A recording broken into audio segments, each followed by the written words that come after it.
جہانگیر ترین بھی خطاب کر چکے ہیں۔ وَإِيَّاكَ نَسْتَعِينُ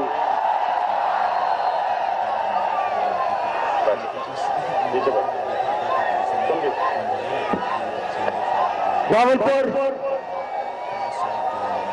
میں شاندار استقبال کا آپ کا شکریہ ادا کرتا ہوں، آپ کا بہت بہت شکریہ۔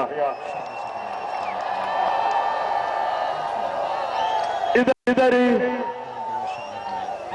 آج سے 2.5 سال پہلے ہم نے پاکستان کی جمہوریت کی تاریخ کا ایک سب سے اہم فیصلہ کیا تھا اور اس کا اعلان کیا تھا جو ہم نے اسلام آباد میں دھرنا دیا تھا۔ وہ جو دھرنا تھا اس نے پاکستان کی قوم میں جو شعور پیدا کیا، آج پاکستان بدل چکا اور آج میں آپ کے پاس آیا ہوں۔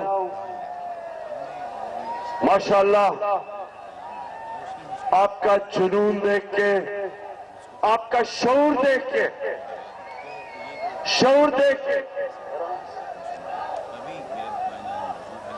آپ کا شعور دیکھ کے مجھے پورا ایمان ہے کہ کوئی طاقت پاکستان کو ایک عظیم ملک بننے سے روک نہیں سکتی انشاءاللہ۔ اچھا نوجوانوں، میری بہنوں، پہلا سوال، آپ نے میرے پہلے سوال کا جواب دینا ہے ہاتھ کھڑا کر کے۔ نہیں ابھی سوال پوچھنے لگا ہوں، میں آپ کا شعور ٹیسٹ کر رہا ہوں۔ کیا آپ یہ سمجھتے ہیں کہ نواز شریف نے پینما کی کمپنیز میں پاکستان سے پیسہ چوری کر کے باہر لے کے گیا ہے؟ کون سمجھتے ہیں؟ ہاتھ کھڑا کر کے بتائیں۔ خواتین ہاتھ کھڑا کر کے بتائیں، سمجھتی ہیں؟ ماشاءاللہ یہ ہے شعور لوگوں میں، اس کے باوجود کہ یہ بار بار ان کی موٹو گینگ، وہ آپ نے دیکھی ہے نا موٹو گینگ، ٹی وی پہ جھوٹ بول بول کے ان کی شکلیں بدل گئی ہیں، اتنے جھوٹ بولے ہیں کہ ان کے ماں باپ ان کو نہیں پہچان سکتے آپ۔ تو ماشاءاللہ ابھی نہیں۔ اچھا دوسرا سوال بھاولپور کے لوگوں، کیا مجھے یہ بتائیں کہ کیا انشاءاللہ ایک دن اس ملک کے بڑے بڑے لٹیرے، کیا ہم ان کو جیلوں میں ڈالیں گے؟ یہ اپنے اندر ایمان رکھیں کہ اللہ الحق ہے، اللہ سچ کا خدا ہے، اللہ کا وعدہ ہے کہ وہ سچ سامنے لے کے آئے گا۔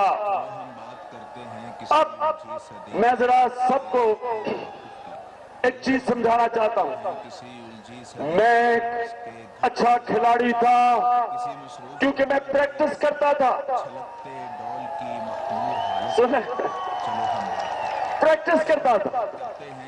اور ایک وکٹ کے نشانے کرتا تھا جب بولنگ کرتا تھا، اتنی پریکٹس کی کہ آخر میں ایسا وقت تھا کہ 6 میں سے ایک وکٹ کو 3 گیندیں وکٹ کو لگا سکتا تھا، ایک وکٹ کو پریکٹس کر کے محنت کر کے۔ اسی طرح جو لوگ پڑھائی کرتے ہیں، آپ میں سے محنت کرتے ہیں، وہ پڑھائی میں اچھے ہو جاتے ہیں، لیکن نواز شریف نے بھی ایک پریکٹس کی ہے۔ 30 سال میں سن لیں اس نے 30 سال اتنی محنت سے کرپشن کی ہے کہ وہ کرپشن میں اچھا ہو گیا, وہ کرپشن میں ماہر ہو گیا. اس نے کیا کیا؟ سنیں سنیں سنیں. اس نے یہاں سے پیسہ چوری کر کے باہر لے کے گیا, بچوں کے نام پہ کمپنیاں بنائیں. پینما کے اندر وہ کمپنیاں تھیں اور وہ اتنا ماہر تھا کہ کبھی کسی کو نہیں پتا چل سکتا تھا. آپ 200 سال بھی, ہم 200 سال بھی کوشش کرتے ہمیں نہیں پتا چلنا تھا, کیونکہ وہ کمپنیوں کے پیچھے اربوں روپے کی جائیداد چھپائی ہوئی تھی. اب ہوا کیا؟ سنیں کیا ہوا. اوپر اللہ ہے, اللہ کہتا ہے ایک سکیم انسان بناتا ہے اور ایک میں بناتا ہوں, اور کامیاب ایک ہی ہوتی ہے.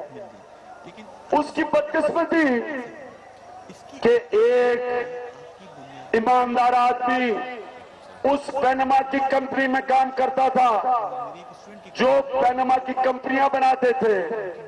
اس کو خیال آیا کہ یہ لوگ صرف پاکستان سے نہیں, دنیا سے لوگ اپنے لوگوں کا پیسہ چوری کر کے ان کمپنیوں کے پیچھے چھپاتے ہیں. اس نے کیا کیا؟ اس نے اس کمپنی کی ای میل چرا کے صحافیوں کو دے دی. سمجھے؟ اس نے ایک آدمی نے اس موسیک فونسیکا جو کمپنی تھی اس کی ای میل چرا کے صحافیوں کو دے دی, اور ان صحافیوں نے وہ ای میل اخباروں میں دے دی, اور اس اخباروں میں کس کا نام آیا؟ اوروں کا بھی نام آیا, لیکن ایک تصویر چھپی نواز شریف اور اس کے بچوں کی. اب آج سے 18 سال پہلے میں نے جلسہ کیا, میں نے مظاہرہ کیا نواز شریف کے مے فیئر کے لندن کے فلیٹ کے باہر, اور میں نے کیا کہا؟ میں نے کہا نواز شریف آپ نے پاکستان سے پیسہ چوری کر کے فلیٹ لیا. اس نے کہا میں نے نہیں لیا. کبھی بھی نہ نواز شریف نہ اس کے بچوں نے یہ تسلیم کیا کہ یہ فلیٹ ان کے تھے. ان کی بدقسمتی, اللہ کی پکڑ کہ پینما کی کمپنیز میں ان کا نام آ گیا. پہلے تو یہاں پھنس گئے. پھر کیا ہوا؟ پھر یہ ہوا کہ انہوں نے کہا کہ میرے بڑے ذہین 2 بچے ہیں, حسن اور حسین نواز شریف, وہ بڑے قابل بچے ہیں, انہوں نے باہر اربوں روپیہ بنا لیا. حسن شریف 99 میں پڑھائی کر رہا تھا اور 2 سال کے بعد اربوں پتی بن جاتا ہے. جب وہ اربوں پتی بنتا ہے تو نواز شریف کا یہ ہے کہ جی میرے بچوں نے باہر لندن میں محنت کی. اب یہ کچھ نہیں پتا چلنا تھا, کیونکہ اس نے کہا کہ جی میرے بچوں کے نام کمپنیز ہیں, مریم نواز کے پاس نہیں ہے. اب وہ کیوں مریم کا نام کیوں نہیں دینا چاہتا تھا؟ اس لیے کہ مریم نواز شریف کے ساتھ رہتی تھی. مریم نواز کے پاس پیسہ ہی نہیں تھا. 2006 میں وہ جو 4 لندن کے فلیٹ, ان کی قیمت 400 کروڑ روپے کی تھی. نہ نواز شریف کے پاس پیسہ تھا, نہ مریم شریف کے پاس پیسہ تھا. لہذا اس نے کہا کہ میرے بچے جو بڑے ذہین ہیں انہوں نے پیسہ کما کے فلیٹ خریدے ہیں, حسین شریف کا ہے, مریم شریف کا نہیں ہے. پھر کیا ہوتا؟ اب یہ سنیں, یہ ہوتی ہے اللہ کی پکڑ. پھر ہوتا یہ ہے کہ ایک آف شور کمپنیز کی فائنینشیل انویسٹیگیٹنگ ایجنسی FIA وہ خط لکھتی ہے اس کمپنی کو جس نے کمپنیاں بنائی تھی، جن کے پیچھے انہوں نے اپنے فلیٹ چھپائے ہوئے تھے، وہ پوچھتے ہیں کہ جی 2 کمپنیوں کے ہمیں بتائیں کہ 2 کمپنیوں کی مالک کون ہے؟ وہ پہلے بتاتے نہیں ہیں، وہ پھر کیونکہ وہ قانون کے طور وہ کہتے ہیں کہ یہ بتاؤ کہ یہ پیسہ حلال کا ہے، حرام کا ہے، منی لانڈرنگ کا یا نہیں۔ وہ جب بتاتے ہیں تو نام کس کا آتا ہے؟ کس کا نام آتا ہے؟ مریم نواز شریف کا نام آ جاتا ہے۔ یہ ہے اللہ کی پکڑ۔ اب نواز شریف نے جواب کیا دینا؟ کدھر سے پیسہ آیا کہ مریم نواز نے اربوں روپے کی پراپرٹیز لی۔ مریم نواز کے پاس تو پیسہ نہیں تھا، اس لیے سارا کیس یہ ہے کہ نواز شریف نے مریم نواز کے نام پہ پراپرٹیز لی۔ یہ ہے کیس۔ اور نواز شریف کے پاس چوری کا پیسہ تھا، آپ کا پیسہ تھا، چوری کر کے پیسہ باہر لے کے گیا اور بچوں کے نام پہ رکھا۔ یہ ہے کیس۔ اور یہ کیس اگر اس کیس میں انصاف ملتا ہے تو پاکستان بدل جائے گا۔ کسی بھی طاقتور کی جرت نہیں پڑے گی اس ملک میں آپ کا پیسہ چوری کر کے باہر لے کے جائیں۔ جج کے کھڑا ہے اب عمران، ٹھیک کرے گا سب کپتان، نیا بنے گا پاکستان، نیا بنے گا پاکستان، نیا بنے گا پاکستان۔ صبح بھاولپور کے نوجوانوں، یہ جو آنے والے دنوں میں کیس چل رہا ہے، پاکستان کے مستقبل کا فیصلہ ہونے جا رہا ہے۔ فیصلہ یہ ہوگا کہ کس قسم کا پاکستان بنے گا۔ کیا یہ چھوٹا سا ٹولہ جو ملک کو لوٹے گا، باہر پیسہ بھیجے گا، کیونکہ پاکستان میں پیسہ نہیں رکھ سکے گا، کیونکہ اب پکڑا جائے گا، اس لیے یہاں سے پیسہ باہر لے کے جائے گا اور وہ پیسے کو کمپنیوں کے پیچھے چھپائے گا، پکڑا جائے گا نہیں، غریب غریب ہوتا جائے گا، چھوٹا سا طبقہ امیر ہوگا۔ کرپشن کیا ہے؟ کرپشن کا مطلب پاکستانیوں، جس طرح یہ آپ کا ملک ایک گھر ہے، ایک گھر میں جب چوری ہوتی ہے وہ گھر کے لوگ غریب ہو جاتے ہیں۔